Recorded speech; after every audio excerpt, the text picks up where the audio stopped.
25 summers before we never had problems with the immigrants in the early 80s and all of that shit, man. So by him implementing ICE, man, did us a great favor for the ones who need to be protected over here, that need to be safe.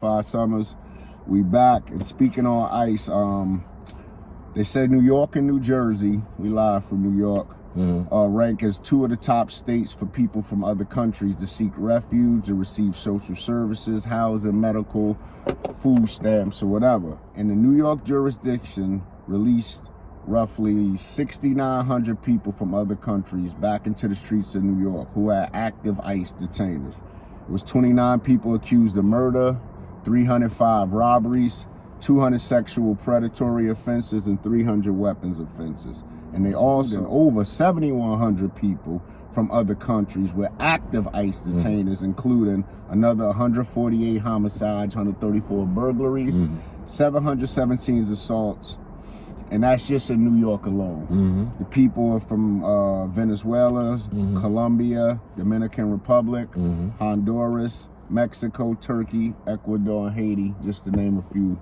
So how do you feel about that?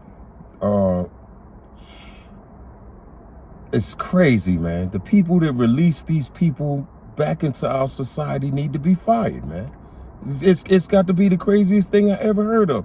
You don't hear the crimes that they've been brought up on, and you want to release them back into our society? The craziest thing I ever heard, man. Yeah, not only releasing them, not following the ICE detainers. So, they got locked up, they caught a charge. Okay, there's like a warrant, like a hold on this particular person, and they saying New York just letting them go. Let's make one thing clear first of all, anyway, about ICE, right? One thing clear about them, man. Big up to all of those brothers, ICE patrol agents, man. Had it not been for them, ain't no telling what type of shape New York, New Jersey, would be in right now with these. They over here committing these most atrocious, hideous crimes.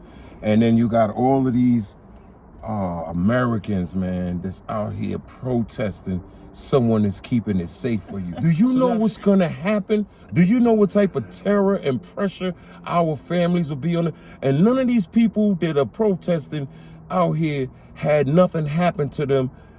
God forbid.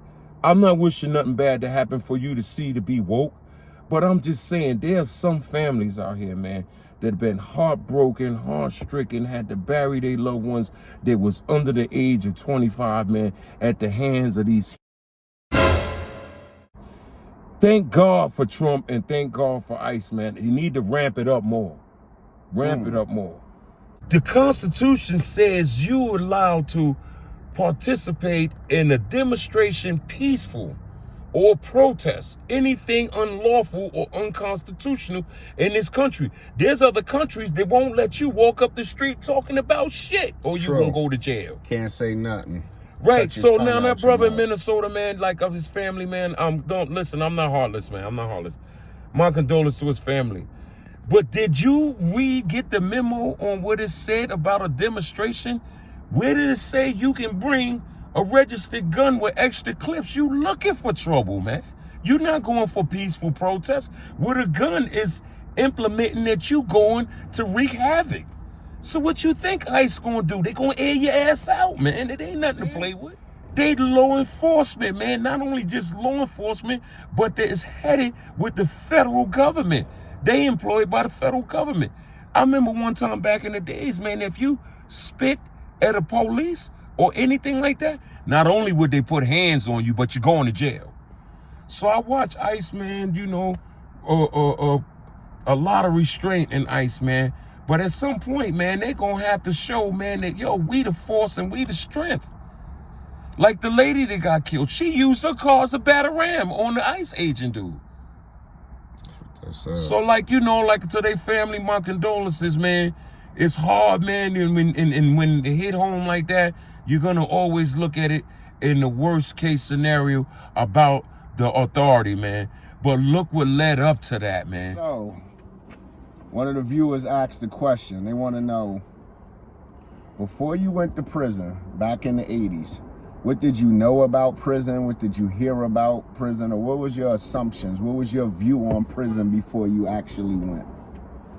I can remember, like, man, back in like 81, 82, I was hearing the stories about prisons. To tell you the truth, I was scared to death to go, because I was hearing crazy shit like, you coming in, man, you might get, somebody assaults you, man, and take your manhood from you. You can get stabbed repeatedly, man, in the showers. The showers wasn't secure. You can get robbed for your commissary and personal items and stuff. I was hearing all kinds of things. You would think hearing all of this stuff and me admitting that it was the scariest thing I ever heard would keep me from going in that, but it didn't. But unfortunately, it didn't. But my first take was that I was like, man, I don't never want to go to a place like that where I got to take a shower and worry about somebody coming to try to sauce me, man. That's horrifying to me, man. So when you finally went, like, what was it? Did it quote unquote meet your expectations? It did live up. Yes. Or was it worse? It was that and worse, man. It was that and a lot worse, man, because I witnessed hand going in there, and not even the state level yet, whenever you sentenced and everything. I'm talking about the city level, whenever you waiting for your case to be either sentenced, get time, or whatever. So this is on Rikers Island. We basically Rikers Island, man. I witnessed some things on Rikers Island, man, that was horrifying, man. And that was my first time even going in there. Like, I went one time, I seen somebody get their face split wide open, man, from ear to ear, man. Give them a whole new smile and everything, What happened man. with that? Over the telephone. Over the dude, when he wanted to use the phone. Actually, he took it upon himself to pick up the telephone and make a phone call. Who was the dude? It was, a nondescript, regular human being in there, regular brother that was doing facing time. I think he had a robbery charge or something. Split his face. One of them Hebelo dudes, man. They had the phones all locked, man. One of them ones that you got to go to. One of them ones you got to go to and put some work in and get a half-hour slot so you could talk to your loved ones, man. So this guy didn't know the rules. He didn't know what went down in there, that this is what you got to follow, this rule, before you can get on a telephone. He thought it was just a free phone. He picked it up. He called in on there talking to his mother. Next thing you know, these Hebelo dudes is leaping on him from all angles, cutting them, stabbing them. Hebelos. Yeah, man, it was horrifying to me. So now that taught me, yo, before you pick up that phone, you better establish, man, that you can hold that down. How were the prisons back then? Oh, man, it was the realest atmosphere you had to be in, man, if you was in prison, man, because everybody was serious. Nobody really took nothing for granted. Everybody mind their own. It was no fraternizing. It was segregated. It was dealing with classism. Puerto Ricans stay with Puerto Ricans. Muslims stay with Muslims. Blacks, 5% stay with 5%.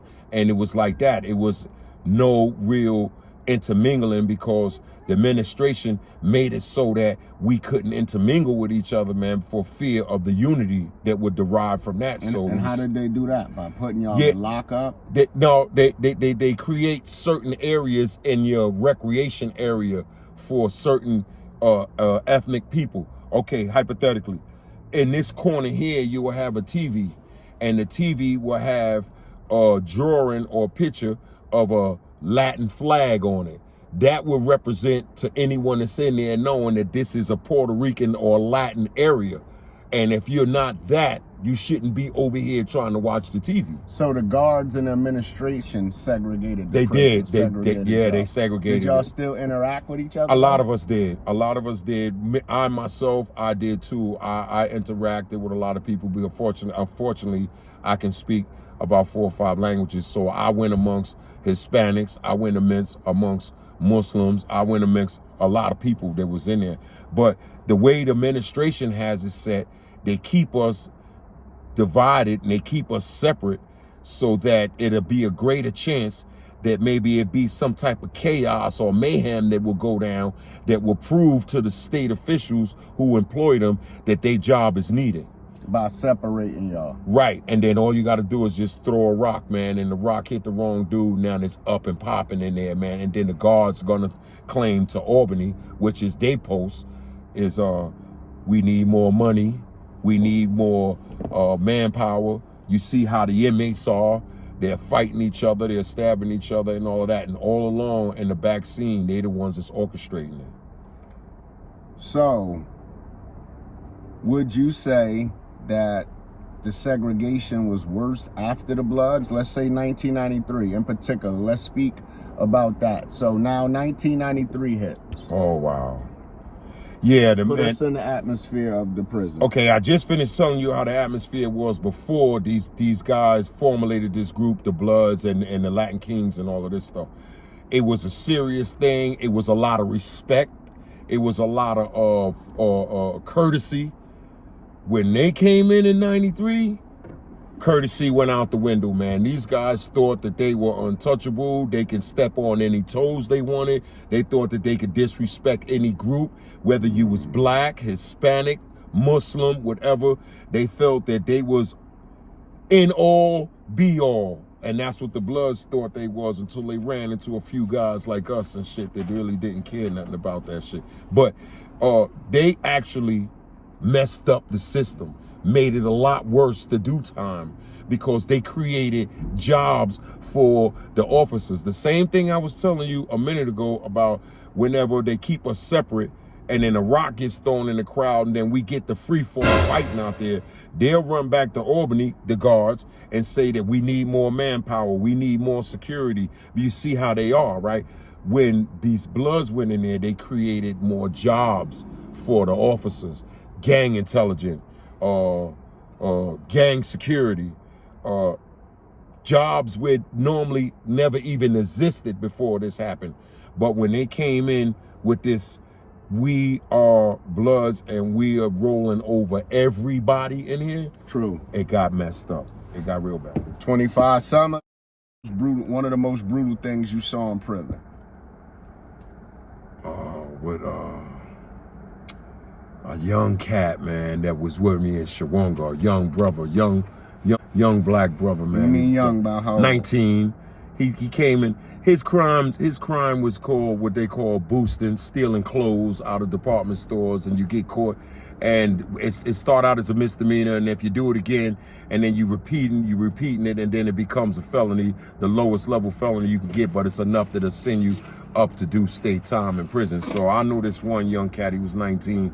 He had a bunch of offenses for boosting, and shoplifting. It was shoplifting, and he got something like a 3.5 to 7 or 3 to 9, a short term, man, because he was a repeated offender.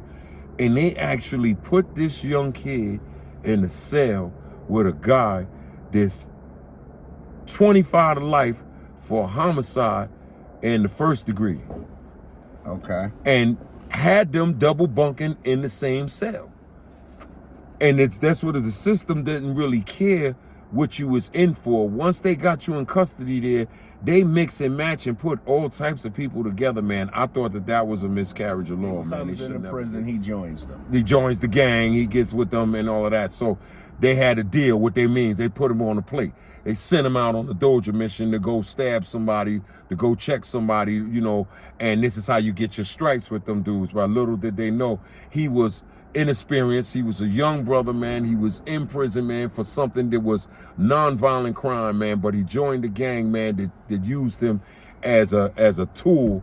And he went out there, man, and he pulled his knife out on, once again, man, one of these Hebrew motherfuckers that's from these foreign countries, man, where they live in the jungles and play with machetes all the time, know how to use them. And they sent the young black brother at him, and the guy took the knife from him and stabbed him repeatedly and killed him right in front of everybody in the yard. That was the most eeriest thing I ever seen, because he was stabbing him repeatedly, man. And the black guy was helpless, man. He was screaming for help. No one would help him. The gang wouldn't help him? The gang wouldn't help him because they say if they jump in and get involved, they're going to get caught by the police. Yet and still, these are the same soft motherfuckers that send them into that. They send him into that, man, and in that mission, man. And when he got his ass toe up, they stood by and they watched it go down, man. He died, man. And it was the same brother, man, that I was on a visit with one time, and his moms and his sister was asking me to look out for her son, her baby. because he didn't belong in there. So did you try to look out for him? Yeah, I tried to look out for this guy, man. I tried to tell him, man, that this is not what you need to be doing, man, joining no gang, especially not these dudes. He wouldn't listen because obviously 300 people in red speaks louder volumes than one dude like me with no color on, man. So he didn't listen. But I got some get back for him, man, after this was all said and done. It just hurt me so deeply, man, that I just couldn't let it go. So you went at the Bloods? Oh, yeah, man. I tore for him as a result of what they did to him? Yeah, for killing him, and me having to call his parents and let them know, man, you know, that I was there, man. I did what I could do, man, but it was a situation where it happened so fast, man, and it's sad that he lost his life, man, but I felt that I needed to do this, man, because I know the ones that did it, they wasn't built like that.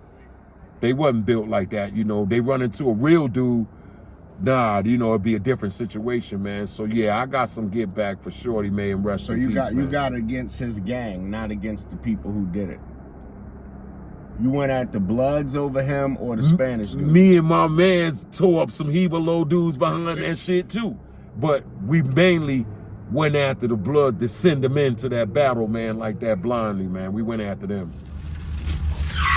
That we should have, man. So the Spanish people got a sense of unity. Yeah, man, a lot greater than ours, man, especially in the penitentiary, man. And you see it out here like that too, because it's segregated.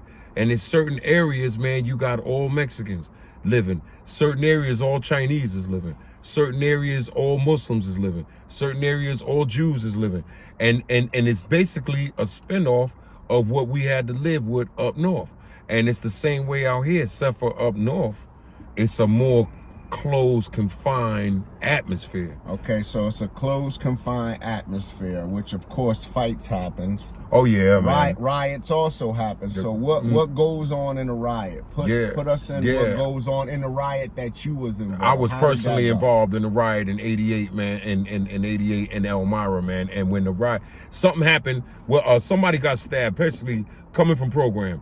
Program is a vocational. We go to vocational every morning. They let you out. After breakfast, you go directly to program. When you get to your shop class and program, there was a brutal stabbing in one of the shop classes. Automatically, they ordered everybody back to the housing block where you house, where you sleep at and everything. When we got back to the block, the word got out into the prison that the person that got stabbed was a well-known Spanish guy. So the Spanish people in the blocks with us took the stance like, fuck that, we not locking in. We're not locking in. We're not going in. And instead of them really ascertaining what went down, they just started stabbing black people. And this was in our house, in the house I was in. Who started stabbing black people? The Puerto Ricans, yeah, the Puerto Ricans took it on themselves to say, we gonna get all blacks now, since that was the initial incident in the shop class. A black dude stabbed up a Puerto Rican dude. Was the black dude affiliated with anybody? The gods? No. He was a neutral dude. He was a neutral dude, and something went down, man, and he took laws matters in his own hand, man, and he gave the dude the business. So this is in the midst of the riot. No, going on. When that went down, that sparked the riot. Because when that went down and the officers went to separate it and investigate and get the stretchers out and everything for the guys to go to the infirmary, word got out that a beloved Spanish dude got stabbed. And then in turn, in the other blocks, and in particular the block that I was in, the Spanish dudes got back to the block and they went and they got their knives out and everything, man, and they started attacking black brothers, you know what I'm saying? Just because they made it a racial thing, even though it was not a racial, it was an isolated incident between a black and a Puerto Rican. They made it racist when they start stabbing innocent black dudes and stuff. So, you know, there ain't nobody really come my way, but I was hunting that day because I was going after somebody that I had a beef with, and he happened to be one of them Spanish dudes. So I was looking to catch him out on the gallery because this is my only time to hit this dude up and get away with it. In the process of me hunting for this dude, I walked by a cell and I'm watching at the corner of my eye, and I stopped and I'm watching. And while all of this is going on, I see a Spanish dude in a cell that the black brother occupied. On the back of him with a knife, to his neck, on the back of him, saucing him, hitting him, you know. And normally in the penitentiary where I came in and stood for, we don't go for that, man. We immediately annihilate that Spanish dude for doing that. That day, I just had to overlook that, man, because somebody I was wanting to hit was very important to him getting destroyed for something that he had did in a prior jail. So I wasn't hunting after him, but I overlooked that, and I seen that go down, man. And it's crazy it went down. And then down the company is another Spanish dude that was cutting a black dude, and you would think that he was just punching him, but he's actually raking across his face and across his body with a razor. And he's actually ripping the guy up, man, you know. And this is all going down, and this was sparked the riot. It wasn't a riot in the beginning. It was just an isolated incident in the shop classes where it's a black dude got the best of a Spanish dude, stabbed them all up, where he had to be out of there in a stretcher. And when they ordered us all to lock in, the Spanish dude that's in our housing area took it upon themselves to say, okay, this is an opportunity to get all blacks. And once again, this was only created at the hands of the administration by keeping us all segregated. Had we not been segregated and isolated and staying with each group, there'd have been a lot of people that knew each other, and they wouldn't have jumped out there and just started attacking blacks for no reason, man. And Elmira. And Elmira became a full-fledged riot. Okay, another riot, I believe, in Kasaki. Kasaki. In 86. Yeah, Kasaki groups was Muslims was big at the time. The Guard Body, which was the 5% nation of Guards and Earths, they was big at the time. NOI was the Nation of Islam, they was big at the time. Spanish dudes had people called rat hunters. There's guys that was going after people that was in jail for snitching. They wasn't nothing but a bunch of dope fiends, and they was looking to get one up on you, so they knew that you ratted on somebody, they would harbor you, and you would get them drugs because they was dope fiends by nature. But these groups we had were a little bit more isolated and a little bit more, they had a little bit more pause with themselves before these other gangs came in the penitentiary. Now I'm in 86 and Kasaki, and the riot jumped off. And the riot, where did it jump off at? It started in the cell blocks where there was like about 8 or 9, 10 cell blocks in there. One cell block was called F3. You got F1, F2, F3. Each F1 has 80 inmates. F2 has 80 inmates. Okay. F3 has 80 inmates. I happen to be in F2, that's 80 inmates. And all at one time, they will open up all the cells so you can go back in and for count, so they can count you, and it's a master count and so on and so on. The riot jumped off, and while we all was going back to the cells on the company, these guys was the Puerto Rican guys. They started a problem with some black guys, and then now this is what happened. They clashed. Now they fighting. Now they in the corridors fighting, and there's knife fights going on. There's fist fights going on. It's all kinds of mayhem. What are the guards doing at this time? I peeped the guard in the console. The console is the area that's made out of plexiglass and everything, where he can see down the corridors of both sides where the inmates is. 40 inmates on one side, 40 inmates on the other side. He's in a console that's dead center in the middle, where he can open and close each cell door from each side, just at a flick of a hand, flick of the hand, the right hand, left hand. He can control the whole movement with lock in, lock out. And I'm watching him, and he's completely panicked. He doesn't know what to do. He's trying to use the phone. He's trying to call on his walkie-talkie. He's trying to close the cells before the other guys get out. And he's panicking. But he's behind plexiglass, completely safe, completely away from any inmate at the time, because he's not in the hallways or anything. He's in a console, what they call the bubble. And the bubble is made with plexiglass, and there's a locked door and so on with the console. The console is the switch mechanisms that opens and close each cell. Okay, so and those two riots, because we know he was in another one. Yeah. And those two riots, how many people died, would you say, if any? Oh, roughly. The Elmira riot, I know of one inmate that died. Okay, and that was Elmira. Right, 88. 88, and then 86 was Kasaki riot. There was no recorded deaths, but there was a lot of recorded during the riot while it's in full swing mayhem. There was recorded stabbings, prisoner on prisoner, and but a lot of people was hurt very bad. You know, you can actually get really hurt with a metal object sharpened. You know, you can have your lungs collapse, you can get stabbed, you know, and they won't even mean to kill you. And some cases inmates lost their life, but for the most part they just trying to hurt you and send you up out of there to the hospital. What was the other riot you was in? So the Southport and the Southport. And that was Elmira. So 9-1. That was the big one. Southport. Yeah, that was the big. They had to bring the governor, which was Andrew Cuomo's father, which was Mario Cuomo at the time. They had to bring him to the jail, and it was the commissioner Thomas Coughlin. They had to bring him to the jail. And at this riot here, man, a lot of the inmates took some of the officers hostage. One of the inmates threw a mop wringer through the plexiglass where he was at, and it was able to shatter the plexiglass. Yeah. Once he shattered the plexiglass, the inmates ran up and climbed through the hole and opened up all the cells. Okay. They opened up all the cells. Now you release 80 inmates, or at the time, Southport, they had 20 on each company. Okay. Each company, it would be like in B block, it would be 9 company, 10 company, 11 company, 12 company. Each company has 21 inmates. And when they threw the mop wringer through the plexiglass, it was able to shatter it. So they ran up and climbed through there, and they just hit the switchboard and opened up all the cells. So now everybody could come out. So.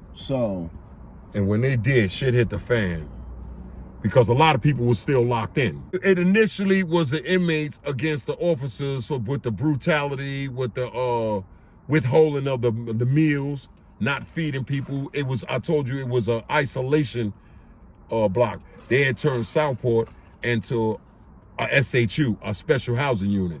So the only people that's moving to and from are coming from recreation. At one given time, man, you'll have maybe 15 on the one company with 21 are still locked in. So it was one of the guys that went to work, and they put 4 men in a cage at one time. And so it's 4 inmates to 1 cage that they had built out there. So on your way back, it's 4 walking in a single line going back, handcuffed. Okay. But when they got out to the yard and they put you inside the cage, they have you stick your hands through an opening so that they can release you from the handcuffs. Okay. When they did that, the inmates flipped.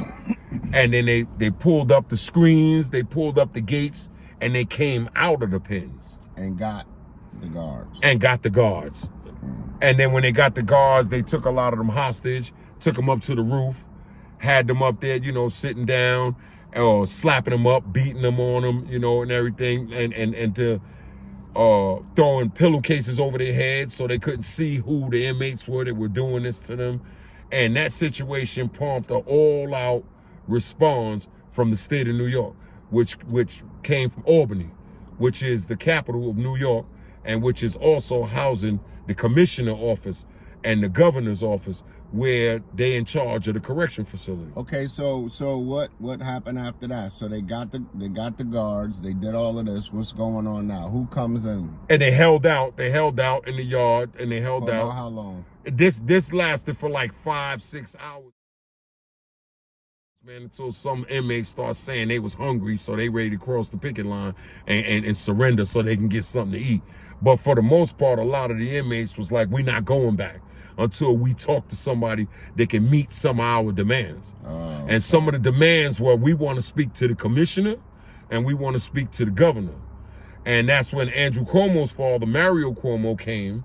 And like I said, Thomas Coughlin came, which was the commissioner of corrections, and they was listening to the inmates' demands and what was going on, and the brutality and the withholding of the mail. When you get mail in there, the officers in charge were giving you your mail. They wasn't giving out the mail to the inmates. It's time to feed you. They have to bring your meals to your cell and give it to you in a hatchet, which is an opening of your cell. They wouldn't give you nothing to eat. And so a lot of people. How long did they just starve them out? For a couple days? They'll starve them out for a couple days, man, until they'll do 2 inmates today.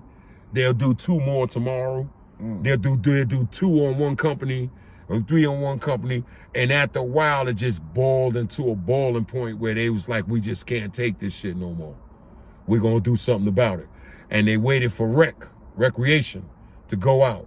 And when they got out of the handcuffs, then they got out of the pens. And when they got out of the pens, the officers, for the most part, the conscious ones that was tired of the brutality, went after the officers. Did anybody die in that riot? No, but severely hurt. Severely hurt? Yeah. And that was... Hospitalized, punctured lungs, slashing that required 160 stitches, 180 stitches, puncture wounds, man, from ice pick made weapons that had to be hospitalized, or getting stomped out, getting trampled on. You know, a lot of stuff like that went down out there. But for the most part, the inmates that were conscious took the officers hostage, because this way they knew somebody would come in here and talk to us. So about it. So where are these kids getting their information to get out there and protest illegal immigration? Illegal immigration is what it is. It's illegal. If you're not documented, you're here illegally. You shouldn't be here. Because me and you and all them kids in them classes with you can't go to none of these countries that these immigrants are from and say we stay in here. We want to stay here and live here, whether we're documented or not. It's not happening. Mexico's not happening. It's the land of opportunity. Maybe I got it. Wouldn't want to go to those places because they don't have the opportunities like America. So okay, so but let me ask you something. When these kids are protesting something, are they going to the grassroots of it where it says, the Constitution says, in order to be a citizen of America, there's a process you need to go through. There's a green card, there's papers, there's work visas, there's things that can keep you here. But if you slip through the cracks and walk across the El Grande swimming with your baby on your head and come over here and toss your baby over the fence and then come back and try to claim your kids 6 months later, that's illegal.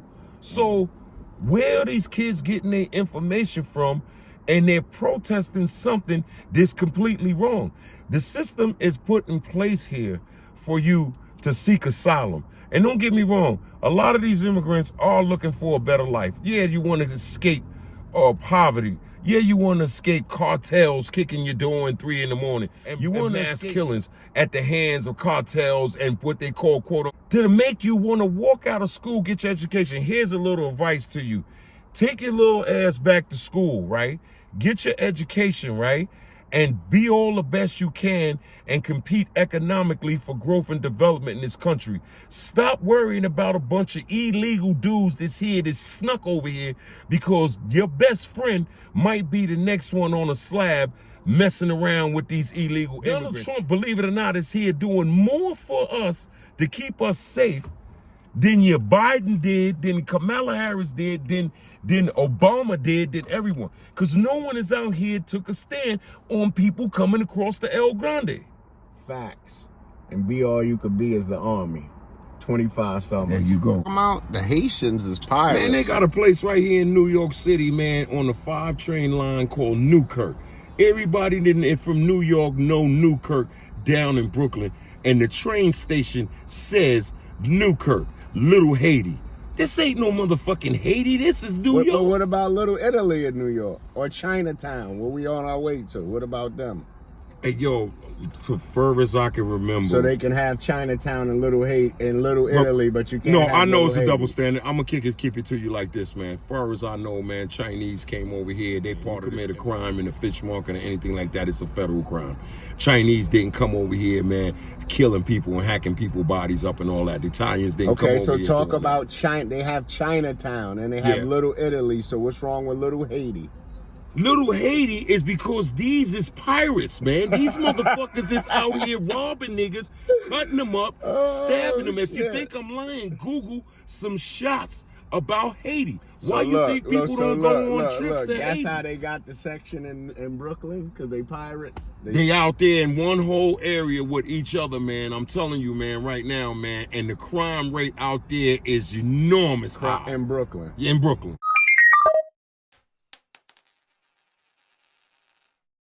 They pirates, man, because they going out on the water in these raft boats and running up on your boat and taking everybody hostage and killing them and throwing them off the boat and robbing everybody. That's a pirate. That's what a pirate do. And it's documented. I'm not making this shit up. I'm telling you, they are just as bad in these rest of these Hebrew motherfuckers. They savages. They don't have no, how you say, they not civilized people, man. And the Africans is doing the same shit out in Staten Island, where I'm from. They got a place out there, man, right now, and they got an African gang, and they doing the same shit. In Grashmere, Park Hill, man, Okay. Large African community. They gangbangers now. They catch Americans out there slipping. They done kill Americans out there and left them laying on the street like they would do in Africa, Zimbabwe, some motherfucking where. We not.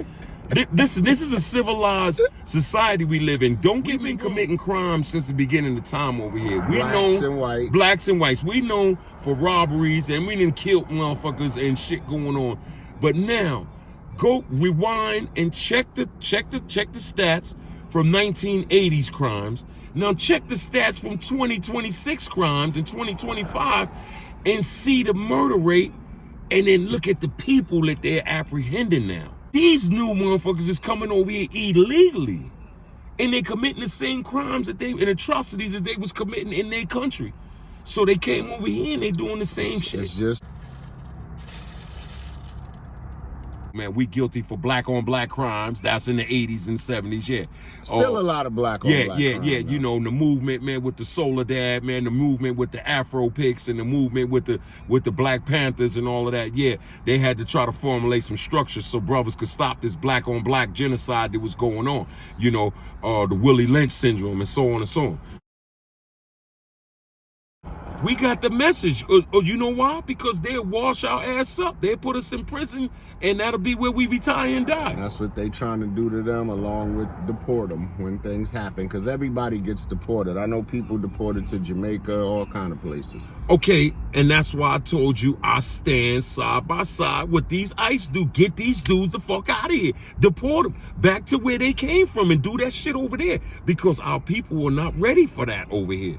Our people are still happy-go-lucky here.